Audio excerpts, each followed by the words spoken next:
Алла сүйлөйбү, көрүнөбү, муну кандай түшүнөбүз? Көрүнүүчү деген сөз махлуктарга тиешелүү эмеспи? Алла кечирсин суроом үчүн. Жок. Суроону бериш керек. Ойлонуп. Алла субханаху ва таала сиздерге биздерге окшоп сүйлөбөйт. Алла таала. Бул сыфаттан биз иман келтиребиз. Алла тааланын көрүүсү сиздерге биздерге окшобойт. Алла таала. Ана сиз айтып атканыңыздын көрүнүүчү деген сөз махлуктарга тиешелүү. Демек, мындай да бул. Көрүнө турган нерсе махлуктарга тиешелүү. Бул дүйнөдө биздин көзүбүз өтө чектелген да.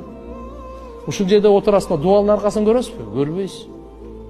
Ушул жерде отурасыз, асман жок, көрбөйсүз. Жердин астында эмне отуруп көрүп атасызбы? Көрбөйсүз. А тиякта турсун, бирибизге жакын отурабыз, бирибиздин мээбизди көрбөйбүз анан? Көрөсүзбү? Бирибиздин акылыбызды көрөсүзбү? Мен азыр бир нерсени ойлоп атам да, каяктан көрөсүз сиз? Мен бир нерсени ниет кылдым да, сиз каяктан көрөсүз ушуну? Биз жаныңызда отуруп ушуну көрбөйсүз анан? Алланы каяктан? Албетте Алла субханаху ва тааланы бейиште көрөбүз. Каякта? Иншалла дейли, иншалла. Ким бейишке кирсе сөзсүз көрөт.